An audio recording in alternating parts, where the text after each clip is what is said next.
आज भी भाई के घर जाने के बाद में उनके कमरे में आकर झांकने लगी भाभी। हमेशा की तरह आईने के सामने खड़ी खुद को संवार रही थी। उन्हें देखकर मुझे भी ख्वाहिश होती थी कि काश मैं भी इतनी खूबसूरत होती। मैं काली रंगत की मालिक थी, जबकि मेरी भाभी गौरी छट्टी थी और उनका चेहरा भी बहुत प्यारा लगता था।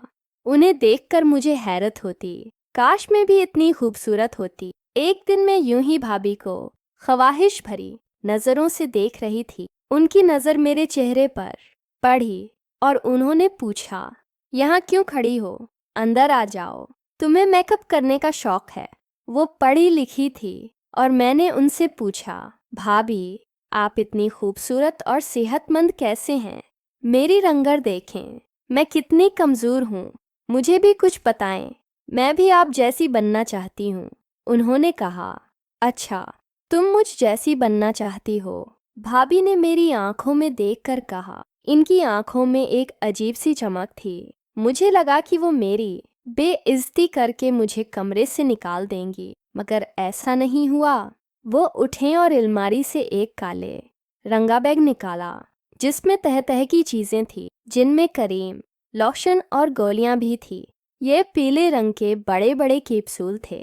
उन्होंने उनमें से एक मेरी तरफ बढ़ाते हुए कहा, ये लो, तुम इन्हें शाम को खा लेना, इनसे तुम्हारा वजन भी बढ़ जाएगा और खूबसूरत लगोगी। भाभी ने मुझे वो गोलियां पकड़ाए। मैंने इन्हें उलट पलट कर देखा और जब मैं कमरे से जाने लगी तो भाभी ने मुझे रोक कर कहा, सुनो, इन कैप्सूल के बारे में किसी को मत बताना। तुम्हारी माँ की किस्म भी मुझसे मांगने आ जाएगी, मैंने सिर्फ तुम्हें दिया है। भाभी की बात ने मुझे काफी खास महसूस करवाया।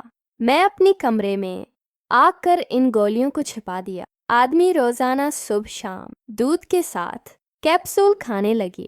तकरीबन 1 महीना गुजर गया। मेरे जिस्म में बहुत सी तब्दीलियां आने लगी। मेरे पेट में शदीद दर्द होने लगा। मैंने अपनी माँ को बताया तो वो बोले, तुम्हें डॉक्टर के पास लेकर जाऊंगी। हम डॉक्टर के पास गए तो डॉक्टर ने कहा कि मैं हामला। ये खबर सुनकर मेरे होश और गए। मैं जानती थी कि ये बिल्कुल छोट है। मेरी जिंदगी तबाह हो चुकी थी। मैं मिल जाना चाहती थी, लेकिन माँ बाप की इज्जत पर कोई आंच नहीं आने देना चाहती थी। जब यह खबर भाई तक पहुंची तो वो आग बिगुला हो गए और गुस्से से मुझे मारने लगे। भाभी तो जैसे मौके पाकर मेरे खिलाफ बातें करने लगी। देखा मैं कहती थी, न ये छिप छिप कर किसी से मिलती है। अगर इस वक्त मेरी बात पर ध्यान दिया होता तो ऐसा ना होता। मैंने भाई को कहा, भाई मैंने ऐसा कुछ नहीं किया। भाभी झोंक बोल रही हैं। दरअसल बात यह है कि वो खुद किसी लड़के से बात करती हैं।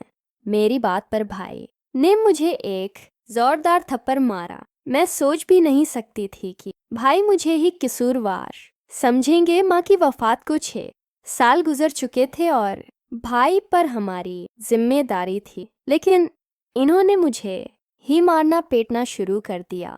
मैं रोती रही, लेकिन किसी ने मेरी बात ना सुनी। 1 हफ्ते बाद मेरे पेट में शदीद दर्द होने लगा। रात का वक्त था। मैं अपने कमरे में बैठी थी कि दर्द की एक तेज लहर ने मुझे उठाकर रख दिया। मैंने पहले तो उसे नजरअंदाज किया, लेकिन जब दर्द बढ़ता गया तो मैं माँ के कमरे में गई। माँ ने मुझे गर्म पानी पिलाया, लेकिन दर्द कम होने की बजाय और बढ़ गया। आखिरकार मुझे अस्पताल ले जाना पड़ा। अस्पताल में डॉक्टर ने मेरा मायना क्या और बताया कि मैं एक शदीद बीमारी में मुब्तला हूँ। मेरे पीठ में एक रसूली है जो बढ़ती जा रही है। ये खबर सुनकर माँ और भाई दोनों परेशान हो गए। माँ ने मुझे गले लगा लिया और कहा, बेटी हमने तुम्हारी बात पर यकीन नहीं किया, लेकिन अब हम तुम्हारे साथ हैं।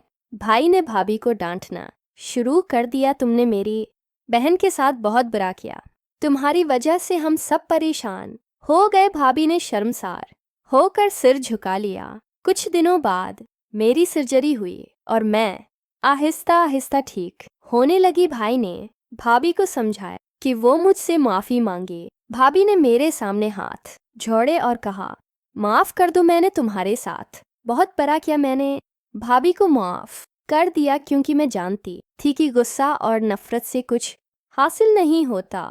जिंदगी में आगे बढ़ने के लिए माफ़ी और मोहब्बत ही रास्ता होता है। भाभी ने जब माफ़ी मांगी तो मैंने इन्हें गले लगा लिया और कहा, भाभी हम सब इंसान हैं, गलतियां हो जाती हैं, अब हम सब मिलकर आगे बढ़ेंगे। मेरी सेहत बेहतर होने लगी और घर का माहौल भी पहले से कहीं बेहतर हो गया। भाई ने भाभी को समझाया कि खानदान में मोहब्बत और एतमाद ही सब कुछ होता है। भाभी ने भी अपनी गलतियों को तस्लीम किया और घर के मामलात में ज़्यादा मोहतात हो गई। एक दिन भाभी ने मुझे अपने कमरे में बुलाया और कहा, तुम्हें याद है वो कैप्सूल जो मैंने तुम्हें दिए थे? वो दरअसल तुम्हारी सेहत के लिए नुकसानदेह थे। मैंने तुम्हें सिर्फ अपनी हसद की वजह से दिए थे। मुझे तुम्हारी खूबसूरती और सेहत से जलन होती थी। मैंने ये गलती की और अब मैं उसका खमियाजा भुगत रही हूँ। मैंने भाभी को समझाया कि हसद और नफरत किसी को कुछ नहीं देते, बल्कि यह इंसान को अंदर ही अंदर खिखला कर देते। मैंने कहा, भाभी हम सब एक खानदान हैं और हमें एक दूसरे का साथ देना चाहिए। अपने जो कुछ क्या वो माजी में रहने दें, अब हम सब मिलकर आगे बढ़ेंगे। भाभी ने मेरी बात मान ली और हम दोनों के दरमियान एक नई मोहब्बत और एतमाद की बुनियाद पड़े। घर का माहौल पहले से कहीं बेहतर हो गया और हम सब मलका खुशी से रहने लगे। कुछ अरसे बाद मेरी शादी हो गई और मैं अपने नए घर में खुशी खुशी रहने लगी। भाई और भाभी ने भी मेरी शादी में बहुत ताउन किया। मैंने अपनी ज़िंदगी के उस नए बाब का आगाज़ मोहब्बत और एतमाद के साथ किया। एक दिन मैं अपने घर वापस आई तो भाभी ने मुझे गले लगा लिया और कहा, तुम्हारी वजह से हम सब ने बहुत कुछ सीखा है। तुम्हारी मोहब्बत और माफ़ी ने हमें एक नई राह दिखाई है। मैंने मुस्कुराते हुए कहा, भाभी ज़िंदगी में मोहब्बत और एतमाद ही सब कुछ होता है। हम सब एक दूसरे के लिए हैं और हमें हमेशा एक दूसरे का साथ देना चाहिए। इस दिन के बाद हमारे घर में मोहब्बत और खुशियाँ लौट आएं और हम सब मिलकर एक नए जोश और जज्बे के साथ जिंदगी गुजारने लगे। ये थी मेरी कहानी जो दर्द और मुश्किलात से भरी हुई थी, लेकिन आखिरकार मोहब्बत और माफ़ी ने हमें एक नई राह दिखाए। हमेशा याद रखें, जिंदगी में मोहब्बत और एतमाद ही सब कुछ होता है। अगर आपको मेरी कहानी पसंद आई हो तो उसे अपने दोस्तों के साथ ज़रूर शेयर करें। शुक्रिया।